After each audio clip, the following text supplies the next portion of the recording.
Саламатсыздарбы, урматтуу Беспредел медиа порталынын көрүүчүлөрү, кызматыңыздарга Кайрат Кенжебаев. Бүгүн биз Лебединка айылындагы Каганат курулуш комплексинде турабыз. Өзүңүздөр билгендей, кыш айында 2-3 ай мурун биз бул курулуш комплексин чалдырганбыз. Көйгөй бар болчу. Анда компаниянын жетекчилери ичара келише албай соттошуп жатышкан. Ал эми үйлөкчүлөр болсо качан үйлөрүбүздү алабыз деп заргашап жүрүшкөн. Сентябрь айында чалып баштадык.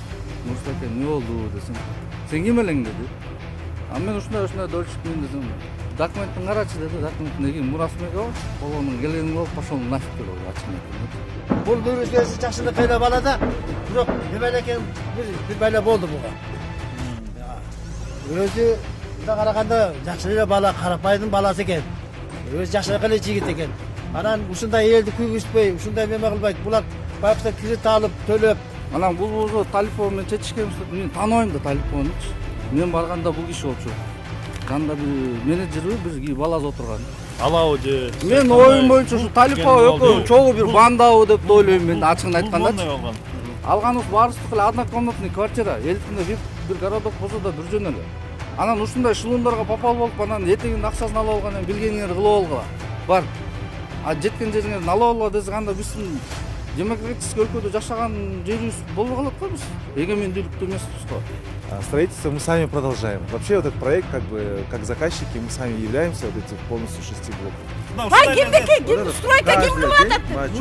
Нурдис кылып атат. Анан каяктан сөз түшүрүп Я могу атасыз? подтвердить документ. Пожалуйста, ответьте нам. Точно, эмеңерди айтып ответьте. Кто будет Сейчас в данный момент строит эксперт И строит. кто Наша начнет? компания. И когда начнете? Уже идет строительство, я же говорю, я отчеты все. Слушайте. Я претензий к вам не имею.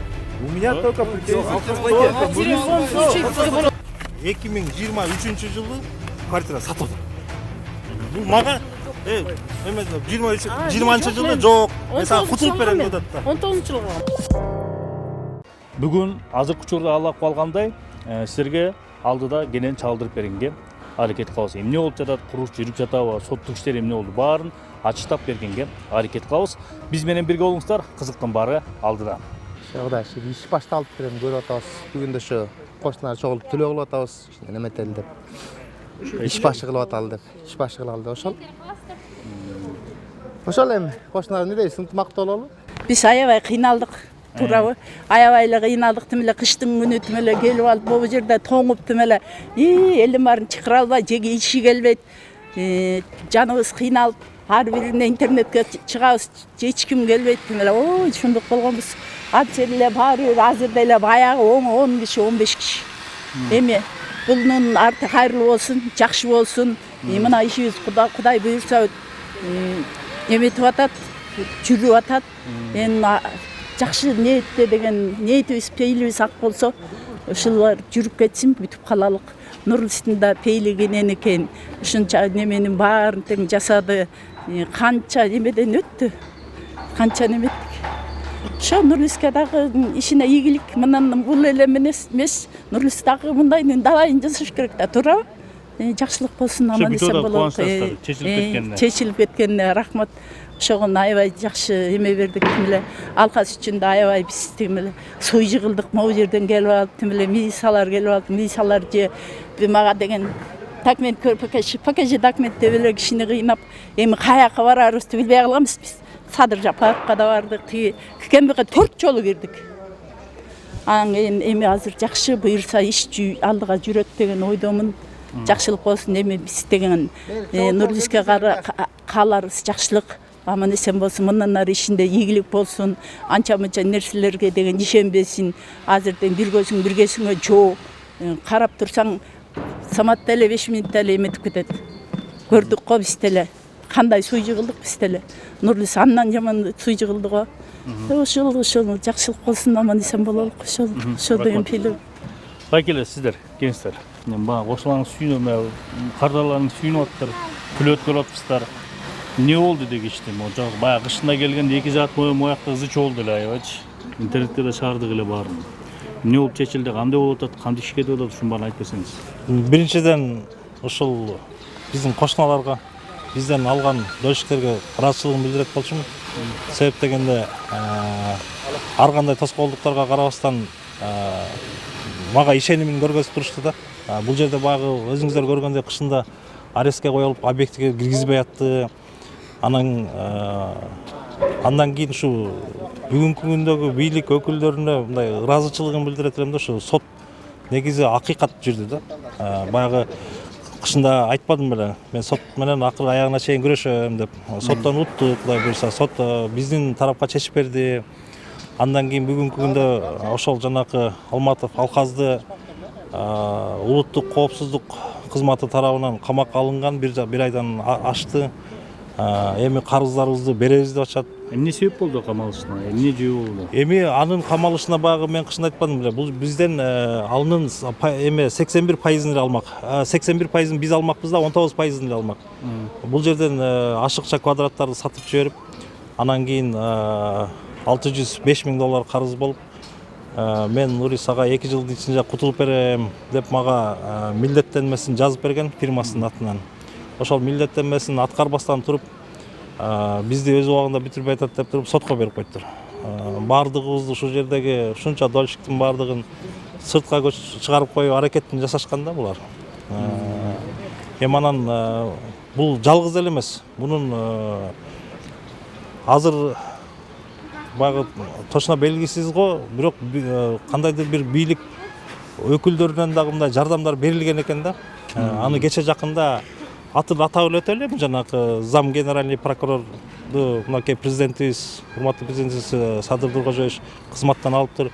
Ошол адам ушул Алказга жардам берет деген бир нече жердеги маалыматтар бар болчу.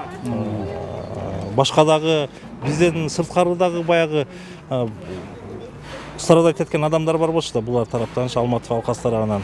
Ошолордун баары чогулуп сүйлөшкөнбүз, сиздердин эфириңиздер чыккандан кийин алардын баардыгы мага чалган, айрымдары сизге чалыптыр, Кайратбеке. Сиз аркылуу байланыштык, жолуктук. Анан бүгүнкү күндө жакшы камакка алынып. Кандай болду жагдай? 19% алмай болду же алып койду беле?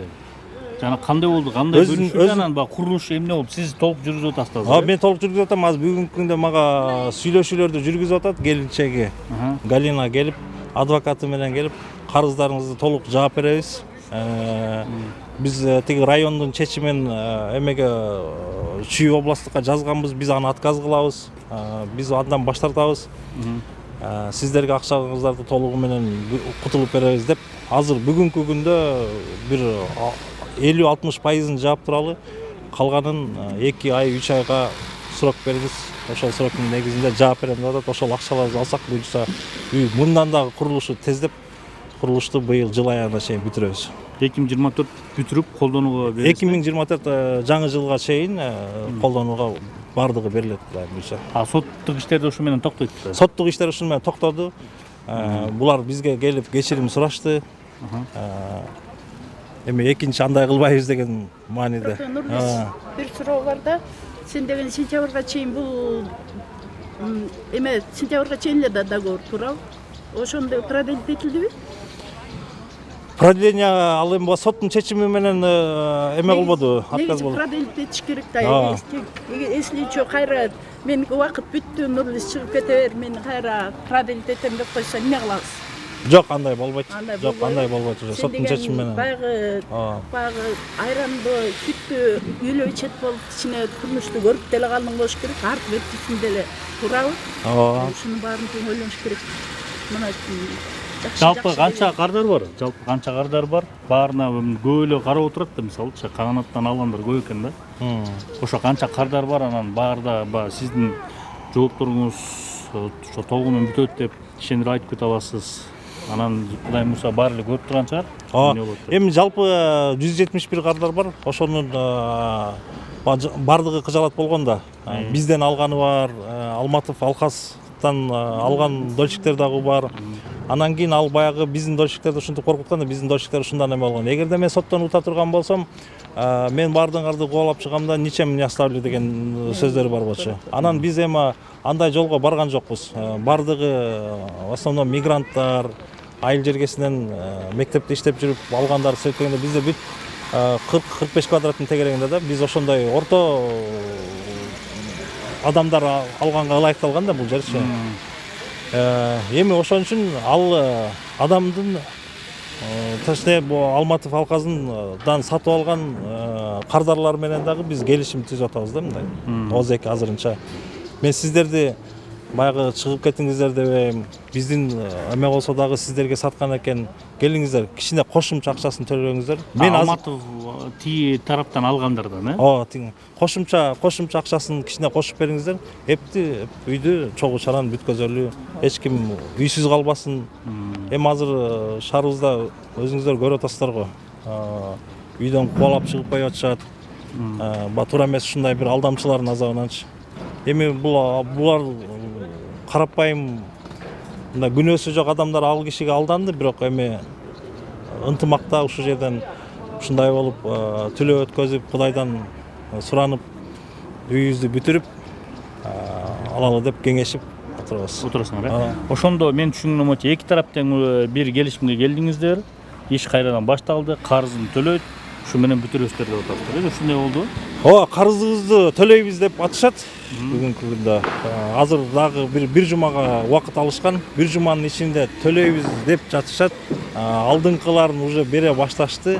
Кудай буйруса берсе, жакшынакай кылып, жалпы бул жерден кардарларыбыздагы кошумча акчаларды кошобуз дешет. Эми алдан өнөбөнбөйбү белгисиз деген эмедечи. Но бир азыр 50-60% уже өнөйүн деп калды. Өнүүнүн алдында турат. Анан кийин жалпы кардарлар дагы жетпегенин кошуп, өзүбүз кошуп дегендей үйдү жыл аягына чейин бүткөрүп көтөрөбүз. Анда силерге калайлы, анан бүткөндө дагы бир чагылдырып берели ошо. Бүтүп толук элдер киргенде да силер кубанычыңыздарды бөлүшүп, көйгөй деле чагылдыра бербей, бир кубанычта чагылдырып берели. Кайрылтбекке ушу Стоп беспределдин жалпы жамаатына мен да терең ыраазычылыгым айтам. Баягы сиздер келип чагылдырып баштаганда бир чети жаман көргөм. Эмнеге журналисттер ушундай эле нерселерди, ушундай эле проблемаларды келип эле тарткылап калышат деп. Бир чети мага ыңгайсыз болгон. Сонун болуп тур Кайрылтбек. Себеп дегенде канчалаган адамдар чалды да.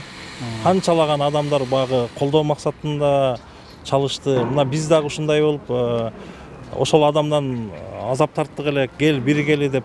Ошо биригүүнүн негизинде ушу жеңиштерге жеттик деп ойлойм. Сиздерге чоң рахмат, ишиңиздерге ийгилик каалайм. Урматтуу көчө, мынакей азыр жагдайды түшүндүк. Курулуш башталыптыр, эки тарап бир келишимге келгенин айтууда. Кудайым буйруса, курулуш өз нугунда жүрсө, жылдын аягына чейин бүтүп колдонууга берилет экен. Азыр ушундай жагдай менен бүгүнкү берүүбүздү аяктайбыз. Кийин үйлөр толук курулуп бүткөндөн кийин дагы баягы Стоп беспредел көйгөйлөрдү эле айта берет эмес, жакшысын да көрө билебиз да. Ошо жакшылыгын дагы чагылдырып бергенге аракет кылабыз. Каганат фирмасына ийгилик каалайбыз. Саламаттаңыздар. Ийгилик каалайбыз. Жакшы саламатта калгыла.